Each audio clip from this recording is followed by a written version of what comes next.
네, 우리 한 목소리로 같이 에베소 5장 8절을 읽도록 하겠습니다. 시작. 너희가 전에는 어두움이더니 이제는 주 안에서 빛이라. 빛의 자녀들처럼 행하라. 아멘. 자리에 앉겠습니다.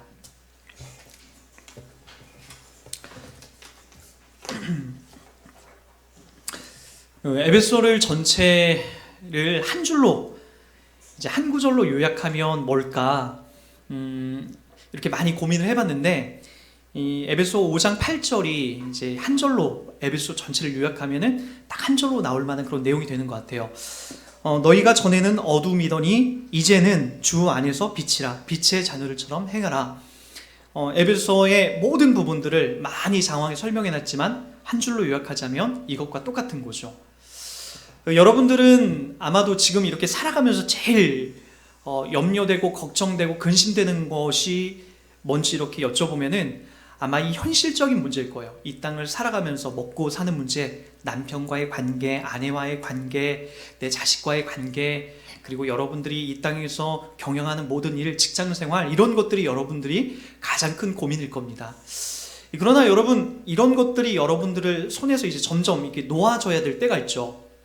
마치 내 품의 자식이라고 하죠. 저는 이제 요즘에 6살짜리 한결이와 3살짜리 하연이를 키우면서 얘네들이 영원히 내 품에 있을 것 같아요.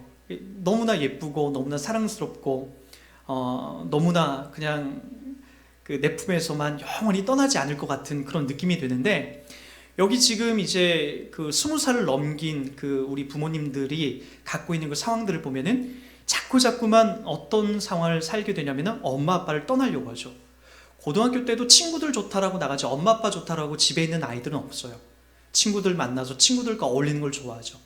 20살이 되고 대학생 때 저의 모습들 생각해보면은 엄마하고 같이 밥 먹자라고 하는 것보다는 친구들하고 나가서 스파게티 라면 끓여서 먹자라고 하는 것이 훨씬 더 기분이 좋았던 내용인 것 같아요. 자꾸만 엄마 아빠 부모님을 떠나서 살려고 하는 거죠. 그리고 나중에는 이제 결혼합니다. 결혼하면은 제 아내가 그런 얘기를 해요. 제 아내가 가끔가다 저에게 하는데, 친정에서 본인이 1살 때부터, 태어날 때부터 20살 때까지, 아니 23살까지 이렇게 먹고 자고 생활했던 곳인데, 10 오기 전까지 25살이 저희 아내가 저한테 이제 10을 왔으니까요. 근데 저하고 산 건 이제 8년밖에 안 되는데, 친정에 가서 이렇게 자는 건 좀 불편하대요. 8년밖에 안 됐는데. 집에서 함께 먹고 자는 것, 저와 함께, 저희 가족과 함께 이렇게 자는 게 더 행복하다고 얘기해요. 친정에 가면은 저보다도 먼저 집에 가자고 하는 것이 저희 아내입니다. 저는 괜찮거든요.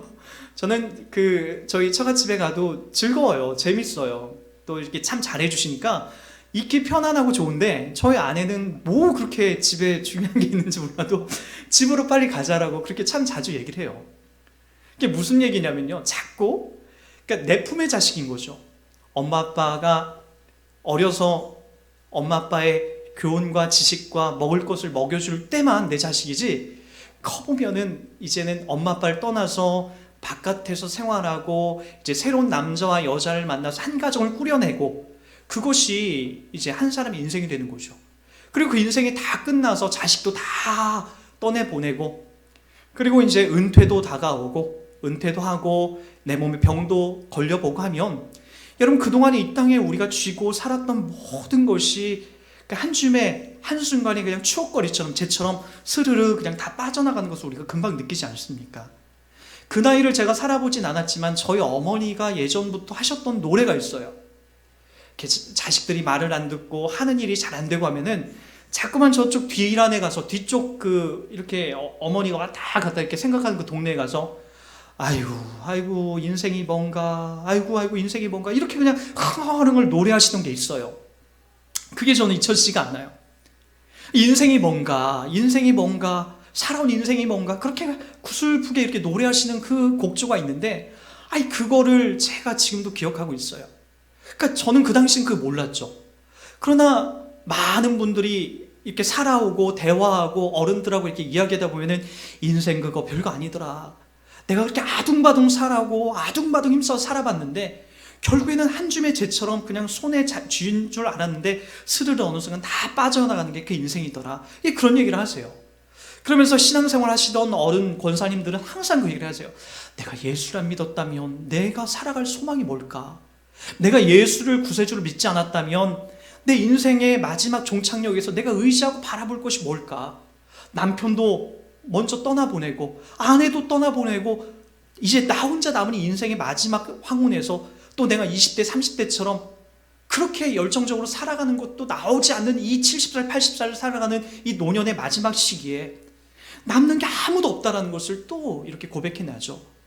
물론 우리 여기 청년들은 다 알아요. 아직까지는 힘이 있고 정력이 있고 그리고 꿈이 있고 야망이 있기 때문에 여러분들에겐 그런 것이 먼 이야기가 될 거예요. 그러나 인생을 살아보면 40살, 50살, 60살 금방 여러분 시간들이 흘러가다 보면은 내 인생이 너무나 허무하구나, 내 인생이 너무나 금방 가는구나 라는 것들을 여러분 금방 여러분들이 깨닫게 되고 알게 될 겁니다. 여러분 그때도 여전히 여러분들이 쥐고 있는 것, 그 돈, 명예, 그리고 여러분들이 지금 또 아웅바둥 싸워가는 그것들이 여러분 그 자리에서도 여전히 빛을 발하지 않아요. 그것은 점점 흑백 칼라처럼, 흑백 텔레비전처럼 점점 희미해지고 점점 나와 멀어지는 거죠. 그리고 나서 여러분들이 또렷이 더 다가오는 게 있어요. 나는 반드시 죽는구나. 그 죽음 앞에서 내가 무엇을 붙잡고 나갈 것인가. 여러분 누가복음에는 분명한 이런 얘기를 하고 있어요. 누가복음 이 12장을 제가 읽어드립니다. 12장 13절. 무리 중에 한 사람이 이르되 선생님 내 형을 명하여 유산을 나와 나누게 하소하니 이르시되 이 사람아 누가 나를 너희의 재판장이나 물건 나누는 자로 세웠느냐 하시고 그들에게 이르시되 삼가 모든 탐심을 물리치라. 사람의 생명이 그 소유에 넉넉한 데 있지 아니하니라 하시고 사람의 생명이 그 소유에 넉넉한 데 있지 않대요. 보세요. 그리고 뭐라고 얘기했는지 또 비유로 그들에게 말하여 이르시되 한 부자가 그 밭에 소출이 풍성함에 심중에 생각하여 이르되 내가 곡식 쌓아둘 곳이 없으니 어찌할까 하고 또 이르시되 내가 이렇게 하리라. 내 곡간을 헐고 더 크게 짓고 내 모든 곡식과 물건을 거기에 쌓아두리라. 또 내가 내 영혼에게 이르되 영혼아 여러 해 쓸 물건을 많이 쌓아두었으니 평안히 쉬고 먹고 마시고 즐거워하자 하리라되 하나님은 이르시되 어리석은 자여 오늘 밤에 내 영혼을 도로 찾으리니 그러면 내 준비한 것이 누구의 것이 되겠느냐 하셨으니 이게 우리 인생들에게 지금 얘기하고 있는 거 아닙니까? 이 땅을 아웅바둥 하나님을 목적 두고 살아가지 않는 사람들을 향하여서 지금 주님이 말씀해주고 있는 경고의 메시지죠. 여러분 주님이 그래서 여러분 이 말씀이 어디에다 집중을 하는 거예요? 하나님에게 두라는 거예요. 하나님에게. 예전에 수요예배도 제가 여러분에게 얘기했지만은 생텍쥐베리의 그 어린 왕자에 보면 그런 대목이 나오지 않습니까? 어른들은 참 이상해. 내 친구의 집에 가서 그 집에 꽃밭에 정원에 제라늄 꽃이 있고 그 꽃에 벌들이 나비들이 날아다니고 있다라고 하는 얘기를 들으면 어른들은 도통 그걸 이해하지 못한대요. 야, 그런 얘기 다 집어치우고 그 집이 얼마나 커? 그 집이 어떤 재료로 돼 있어? 그 집이 몇 평이야? 그 아버지는 무슨 일을 해? 라고 하는 것이 온통 어른들의 관심사예요. 그 아이의 관심은 뭐죠? 그 꽃에, 그 집에 제라늄 꽃이 있어. 엄마, 그 집에 나비가 날아다녀. 아빠, 그 집에 예쁜 새소리가 들려. 어린아이의 시선은 그걸 보고 있는데 어른들은 야, 그 집 몇 평이야? 야, 그 집 아빠는 뭐해?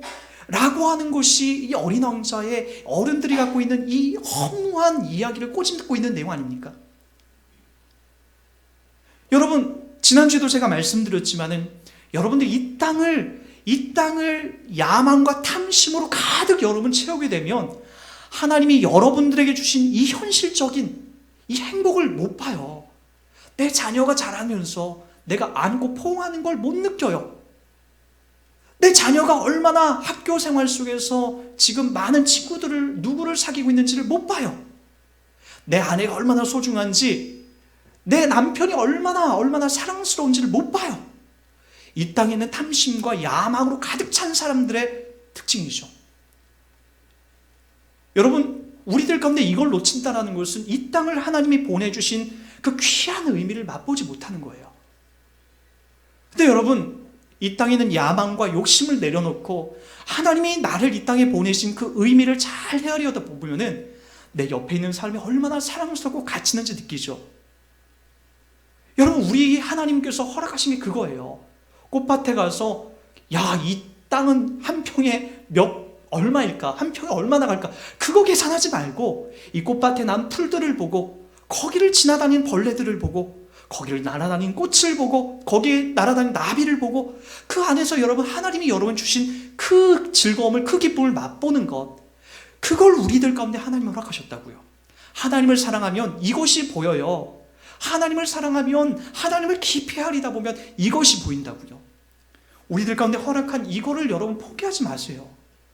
하나님께서 우리 가운데 주신 모든 신자들에게 주신 이 평범하지만 행복하고 가치 있는 이 삶을 여러분 내려놓지 마시라고요.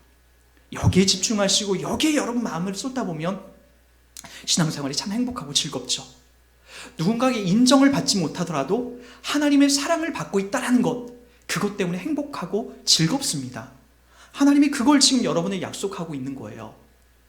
더군다나 오늘 우리들의 신앙 속에서 하나님이 이런 상황들을 허락하심으로써 더 명확하게 하나 더 여러분에게 짚고 넘어가려고 하는 것이 뭐냐면은 너희가 전에는 뭐였다고요? 어둠이었다는 거예요. 말 그대로 좋아요.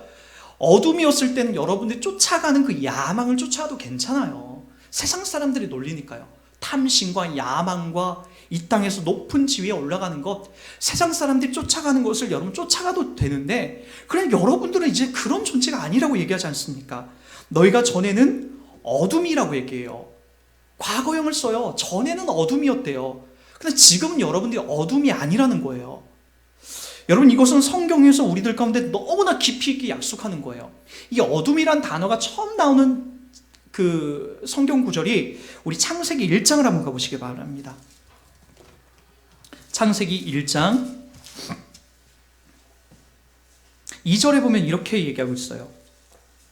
태초에 하나님이 천지를 창조하시니라. 하나님이 등장하고요. 2절에 보면은 이렇게 얘기합니다. 땅이 혼돈하고 공허하며 흑암이 깊음 위에 있고 하나님의 영은 수면 위에 운행하시니라. 우리가 에베소서 5장 8절에 어둠이라고 하는 이 단어가 스코토스예요. 스코토스. 어두움, 캄캄한, 빛이 없는 상태, 또는 성경에서 이 부분을 종종 사망으로도 등장합니다. 스코토스. 오늘 우리가 봤던 여기 땅이 혼돈하며 공허하며 흑암이 깊음 위에 있고 하나님의 영은, 하나님이 없는 그 자리, 그 장소가 뭐냐면은 흑암이 깊고 그리고 공허하며 혼돈한 이 세상, 이게 바로 스코토스죠. 더군다나 이 부분에서 공허하다, 혼돈하다, 그리고 흑암이 깊다라고 하는 것은 하나님이 없는 여러분들이 예전에 가졌던 마음 아닙니까? 하나님이 없는 모든 장소, 모든 곳은 혼돈하고 공허하며 흑암이 깊은 거예요. 사망이 그 안에 있는 거죠. 세상 사람들이 다 그 자리에 있는 거 아니에요? 가져도 쥐어도 먹어도 누려도 늘 이 스코토스한 마음, 사망이 내를 엄습하는 마음, 가졌지만 불안한 마음, 이 마음이 바로 창세기 이미 등장한다고요. 그 스코토스 마음 위에 지금 누가 등장하시는 거냐면은 하나님이 거기다 뭘 만들어내시죠? 빛을 만들어내세요. 빛. 보세요. 3절. 하나님이 이르시되 빛이 있으라. 이게 바로 성경에서 개괄적으로 모든 부분을 얘기하려고 하는 그 부분이에요. 사망, 질서가 없고 그리고 공허와 어둠만 있는 이 우주 만물에 하나님이 빛을 창조하셔서 보게 하시고 살아나게 하신다라고요. 여러분, 우리들 가운데도 그걸 역할을 하시는 거예요. 그래서 요한복음 1장에도 그 말씀하고 있는 것 아닙니까? 요한복음 1장 5절에 보면은 빛이 어둠에 비치되 어둠이 깨닫지 못하던, 여기서도 그 얘기를 하는 거 아닙니까? 빛이 어둠에 왔다라는 거예요. 이 빛이 누구예요? 바로 이 스코토스 위에 바로 예수 그리스도께서 빛으로 이 땅에 오신 예수님이 오신 거예요. 창세기 1장에도 그분이 그냥 우주 만물을 그냥 빛을 만들어 그렇게 하려고 하는 그 모형을 보여주려는 게 아니라 우리들의 마음 상태를 보여주는 거예요. 작은 우주인 우리들을 보여주시는 거예요. 사망과 두려움과 그리고 절망만 있는 인간에게 빛이 찾아와서 우리를 살려내는 역할로 이 우주 만물을 그렇게 만들어내실 뿐만 아니라 이 땅 가운데 아무런 소망과 절망밖에 없었던 우리들에게 죽음밖에, 사망밖에, 어둠밖에 없었던 이 스코토스만 있었던 우리들에게 주님이 찾아오시는 거예요. 빛으로 찾아오셔서 바로 우리들 가운데 그 빛으로 우리를 비춰주시는 거예요. 그래서 1장 5절은 빛이 어둠에 빛이 돼 어두움이 깨닫지 못하다라고 우리 성경에 나오는데, 이 원어적인 의미를 살펴보면 또 이기지 못하다라고 나와요. 당연하죠. 어둠이 있는 장소에 어떻게 빛이 들어가서 못 이기겠습니까? 또 다른 어둠이 온다 할지라도 빛은 이길 수 없는 거예요. 뭔지 알겠습니까? 여러분 이걸 잘 헤아리셔요.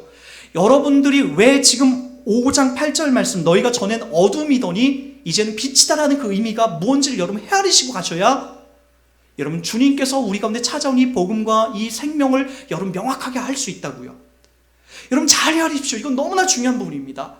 스코토스, 어두움, 캄캄한 빛이었던 우리들 마음속에 작은 우주인 우리들에게 그분이 찾아오셔서 빛으로 우리를 보여주시는 거예요. 여러분 현실을 보여주는 거죠.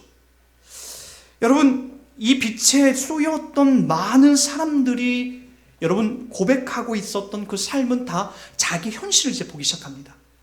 빛이 비춰지면 더러운 게 보이잖아요. 집에도 캄캄한 방을 불을 켜고 들어가 보면은 어질러져 있는 게 보인다고요. 밤에는 그게 안 보여요. 뭐가 어디에 너저분하게 있는지 그게 안 보이지만 아침이 되고 햇빛이 비춰지는 그 창문 틈으로 내 방을 비춰지면 머리카락과 먼지가 보인다고요. 우린 그걸 청소하잖아요. 마치 여러분 똑같아요. 어두워진 여러분들에게, 이 스코토스한 여러분에게 빛이 찾아와서 여러분들을 비추면 여러분들이 얼마나 더럽고 추한 존재인지 그제서야 보이는 거죠. 이게 보이지 않으면 여러분 거듭난 사람이 아닙니다. 거듭났다는 게 제가 누누이 강조하지만 위에서 태어났다는 거 아닙니까? 이 땅에서 만들어낸 것이 아니라 요한복음 3장에서 거듭났다라고 하는 그 의미가 여러분 우리들 가운데 분명히 설명하는 것이 겟네데 아노덴, 위로부터 태어났다라고 하는 그 의미를 담고 있지 않습니까? 우리가 거기서 태어난 거예요. 저 위에서 이 땅에서 우리의 노력이나 힘으로 만들어낸 것이 아니라 하늘로부터 거듭나서, 하늘로부터 태어나서 그 입혀져서, 하늘에서 온 것으로 입혀져서 우리가 태어난 거죠. 여러분 그래서 거듭난 사람은 명확하게 볼 줄 압니다. 자기 현실을 봅니다. 내가 얼마나 교만하고 내가 얼마나 악하고 내가 얼마나 지저분하게 살고 있는 존재인지를 그걸 보게 돼요. 그걸 안 보게 되면 거듭난 자가 아니에요. 이 빛에 참여한 자가 아니라고요. 아직 여러분 그렇게 못 살더라도 그걸 볼 수 있어야 돼요. 내가 하나님 앞에 얼마나 큰 죄인인지, 얼마나 악한 존재인지를 빛이 비춰져서 보이는 거예요. 사도행전 9장에도 대표적인 말씀 중에 그렇게 나오죠. 자기 혈기와 자기 야망과 하나님이라고 하는 왜곡된 신앙을 잘못 가졌던 사도 바울, 청년 사도 사울이 다메섹 도상으로 예수 믿는 자들을 붙잡으러 갑니다. 그때 하늘로부터 급하고 강한 바람과 같은 그 소리가 하나 들리죠.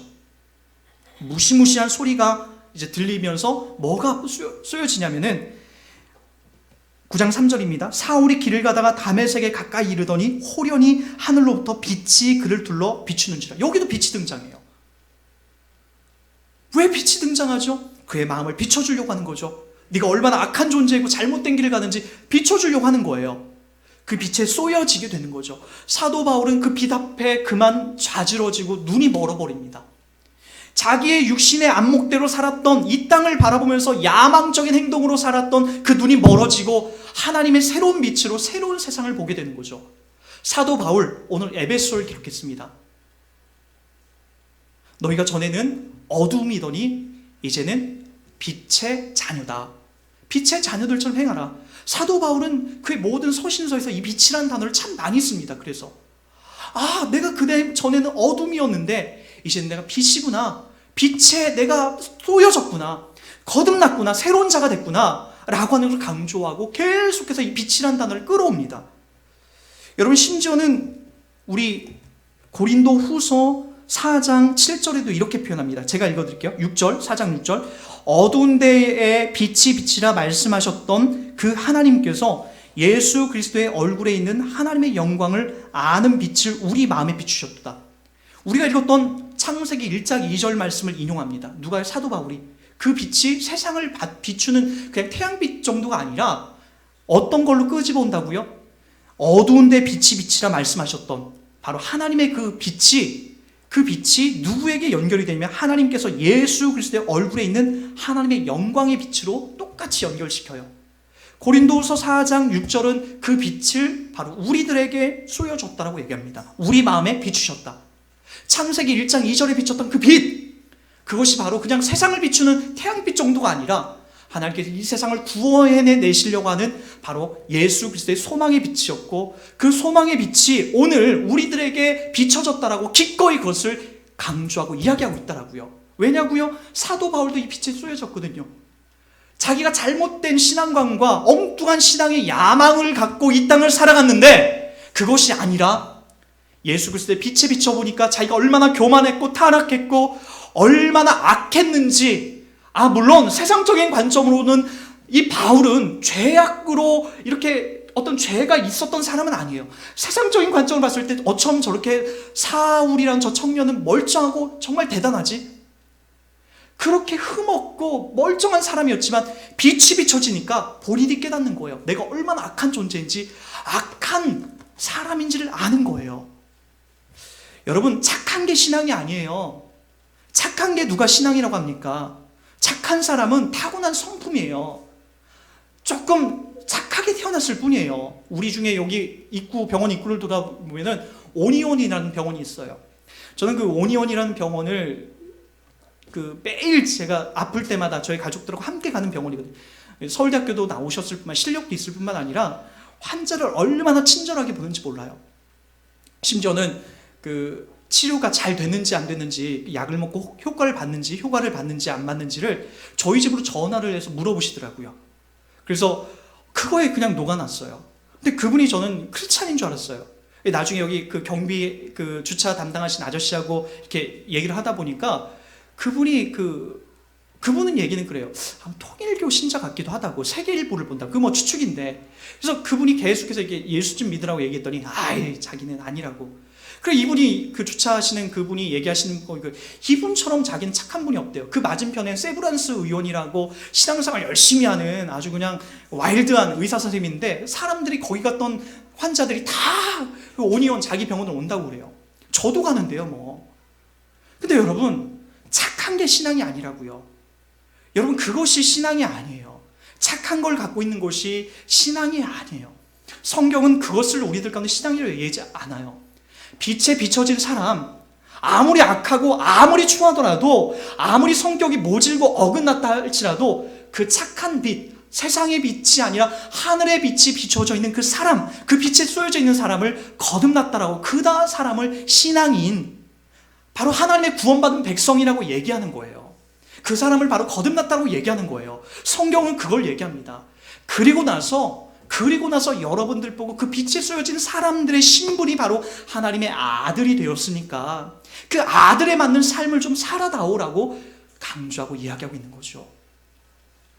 그래서 여러분, 하나님께서 여러분 가운데 찾아오신 이 빛에 여러분들이 지금 내가 쪼인 사람인가 아닌가를 확인하는 것이 가장 중요합니다. 그것은 여러분, 내가 착하게 살고 바르게 살고 그런 모습은 2차적인 문제이고, 자기의 처지와 현실과 상황을 봅니다. 내가 얼마나 악한 존재이고, 내가 얼마나 교만한 존재이고, 내가 얼마나 더러운 존재인지를 그 빛 때문에 보게 되는 거죠. 사도 바울은 자기가 잘나고 괜찮게 산 존재인 줄 알았는데 빛에 쪼여지니까 자기의 현실과 상황을 보면서 내가 얼마나 악한 존재인지를 확인하고 있더라는 거예요. 저는 저희 교회 성도님들이 가끔가다 이걸 담아내는 것이 가장 기쁩니다. 목사님, 저 대단한 걸 했습니다. 전 그래도 신앙생활 참 잘하고 있어요가 아니라, 하나님, 전 하나님 앞에 섰을 때마다 매일같이 부족해요. 목사님, 내가 얼마나 추하고 더러운 존재인지 몰라요. 내가 얼마나 악하고 더러운 것만 소유했는지 몰라요. 이 고백 담아낼 때 전 여러분들이 너무나 자랑스럽고 좋아요. 그 빛에 제대로 쏘여지고 있다고 하는 증거거든요. 여러분, 그 삶을 담아내는 거예요. 우리가 그 삶을. 그래서 이 빛이 우리들 가운데 찾아와서 우리를 거듭나게 하고 새롭게 하고 우리를 살아나게 하는 거죠. 그래서 계속해서 이야기를 하는 거 아닙니까? 요한복음 1장 19절에도 참빛 곧 세상에 와서 각 사람에게 비추는 빛이 있었나니, 이 빛이 여러분들 가운데 비춰져서 여러분이 살아나고 다시 한번 이 땅에서 갖고 있는 사람들의 소망이 아닌 새로운 소망을 갖고 여러분들이 살아가고 있다는 거죠. 여러분 데살로니가전서 5장 1절부터 8절에도 제가 한번 읽어드립니다. 이런 내용으로 흘러갑니다. 형제들아, 때와 시기에 관하여는 너에게 쓸 것이 없음은 주의 날이 밤에 도둑같이 이를 줄을 너희 자신이 자세히 알기 때문이라. 여기도 보니까 주의 날이 밤에 도둑같이 이를 줄 압니다. 이 부분 성경 해석 잘못했던 목사님들이 이 부분을 그래, 이게 주님이 이 당시에도 그랬지만 곧 재림하신다, 밤에, 깜깜한 밤에. 그래서 예전에 92년도 10월 28일 날 다미 선교회가 주님 하늘로 휴가한다라도 밤 12시를 시간으로 정했어요. 밤에 오신다라고 하는 그 의미 때문에. 그러나 이 부분은 그런 의미가 아니에요. 제가 좀만 읽어드릴게요. 그들이 평안하다 안전하다 할 그때에 임신한 여자에게 해산의 고통이 이름과 같이 멸망이 갑자기 그들에게 이르니 결코 피하지 못하리라. 그러나 보십시오, 여러분들의 이야기합니다. 형제들아, 너희는 어둠에 있지 아니하매 그날이 도둑같이 너희에게 임하지 못하리니 너희는 다 빛의 아들이요 낮의 아들이라. 우리가 밤이나 어둠에 속하지 아니하나니 그러므로 우리는 다른 이들과 같이 자지 말고 오직 깨어 정신을 차릴지라. 자는 자들은 밤에 자고 취하는 자들은 밤에 취하되 우리는 낮에 속하였으니 정신을 차리고 믿음과 사랑의 호신경을 붙들고 구원의 소망과 투구를 쓰자. 이거 언뜻 생각하면 우리 열심히 깨워서 주님의 일을 하자 정도로 해석이 되는데 그런 내용이 아니에요. 세상에 있는 사람과 너희들은 근본적으로 다르다는 거예요. 그들은 밤에 일하는 자들이다, 어둠에 속한 자들이다, 빛이 없는 자들이다. 너희들은 어떤 자? 낮에 속해 있다, 빛에 속해 있다. 그러게 주의 날이 저 세상 사람들에게 갑자기 와서 저들에게 심판이 임하지만 너희들은 그렇지 않다. 너희들에게는 하나님께서 하나님의 아들로서, 빛의 아들로서 보장을 해놓고 준비를 해놓고 너희들이 끝날 저 방주 안에서 너희들의 목적지를 하나님이 준비해 놓으셨다. 걱정하지 마라, 염려하지 마라, 두려워하지 마라. 지금 그 이야기를 하는 겁니다. 그 약속을 하는 거예요. 그러게 뭘 하라고죠? 깨어라. 제발 정신 차리고 하나님이 너희들에게 어떤 일을 하셨는지 생각해라. 그 빛의 자녀들처럼 이 땅을 살고 행하고 자부하고 자신 있게 살아라. 그 이야기를 하고 있는 것 아닙니까? 여러분, 오늘 본문 말씀에서 계속해서 그 이야기를 하는 거예요. 사도 바울의 넘치는 이 자신감 있는 고백에 바로 너희는 누구라고요? 너희는 전에는 어둠이더니 이제는 주 안에서 빛이라. 빛이라는 거예요. 하나님이 빛이라고 하는데 감히 누가 빛이 아니라고 합니까? 저 오니온에 계신 그 의사 선생님, 착하고 성품 좋고 환자들을 지극정성으로 타고난 그 성품 때문에, 착한 성품 때문에 돌보는 그분이 빛의 빛인 자입니까? 그게 아니라고요. 조금 못났더라도, 여러분 조금 술 담배를 하더라도, 여러분들이 못났더라도, 여러분들이 조금 의기소침하더라도 하나님이 찾아오셔서 넌 내 빛이야 라고 점 찍어주시면 빛이 되는 거예요. 이 이야기를 하는 거고, 에베소 성도들도 지금 이 주인공이 돼서 이걸 수신하는 것 아닙니까? 조금 부족해도, 어긋나도, 잘못 살아도 지금 이 수신자가 되는 거예요. 빛에 쏘임바야. 너희들은 에베소 교인들아, 너희들은 하나님의 빛에 쏘임받은 자들이야 라고 하면서 이 거듭남에 대한 확신을 지금 이야기하고 있지 않습니까? 일단 사도 바울은 거기서 끝나지 않아요. 계속해서 강조하지만 무엇을 얘기하냐면 빛의 자녀들처럼 행해줘라. 이 이야기를 지금 하고 있다고요. 그래서 이 행하다라고 하는 그 삶을 여러분들이 왜곡하게 되면 여러분 자꾸만 이 땅에서 내가 종교적인 열심을 담아내는 것으로 이렇게 싸워나가려고 해요. 그래서 여러분 자꾸만 이 은혜의 빛이 아니라 새벽 기도를 1년에 몇 번 나왔느냐, 성경을 몇 독 했느냐, 기도를 몇 번 했느냐가 여러분들의 어떤 주인 역할을 하면 안 돼요. 그것이 왜 자랑이 됩니까? 예전에 저는 명함 하나를 받았는데 40일 금식 기도 4번. 이게 그렇게 명함 속에 붙여져 있더라고요. 한 목사님에게. 그게 무슨 자랑이에요. 훌륭하죠, 대단하죠. 그걸 무시하고 폄하하려는 게 아니라 우리의 자랑, 우리는 그걸 자랑하는 게 아니라고요. 금식 기도를 3번 한 것이 40일 금식 무슨 자랑입니까? 그건 저기 여러분 성철 스님 앞에선 명함도 못 내밀어요. 그걸 자랑하는 게 아니라 우리의 자랑, 우리의 기쁨은 바로 이 빛이라고요. 빛, 예수 그리스도. 그리고 성경을 몇 번 읽었냐, 기도를 몇 번 했냐, 새벽 기도를 몇 번 나왔느냐, 헌금을 얼마 했느냐는 우리의 자랑이 아니고요. 그래서 우리가 내세울 만한 자랑거리가 되지 못하는 거예요. 우리의 자랑은 빛이죠. 오직 예수 그리스도. 나를 바꿔주고 나를 변화시키시고 나를 나답게 만들어주신 하나님의 자녀 삼아주신 그분이 자랑이 되는 거죠. 그것이 우리 가운데 찾아오셔서 우리를 거듭나게 하시고 바꿔주신 그 삶을 우리가 자랑하는 거죠. 여러분, 이 삶에 우리가 녹아내지 못하고 이 삶 속에 우리가 거하지 못하면, 누리지 못하면 자꾸만 우리의 현실적인 종교적인 현실들이 자랑이 됩니다. 여러분, 이거보다 엉뚱한 마음을 갖고 있는 사람이, 엉뚱한 게 이게 손해보는 사람이 없어요. 하나님이 그걸 자체를 인정하지 않았거든요. 그걸 자랑하는 것이 아니에요. 우리의 구세주 되신 예수 그리스도, 나를 변화시키시고 나를 보게 하신, 빛으로 찾아오신 그분을 자랑하고 기뻐하면서 우리의 삶을 변화시키는 거죠. 여러분, 이 빛에 쏘여지는 사람, 내가 거듭났고 전에는 어둠이었지만 이제는 신분이 바뀌어서 하나님의 빛의 자녀라는 것을 확인해내는 사람들의 삶이 바로 주님을 닮아가는 거예요.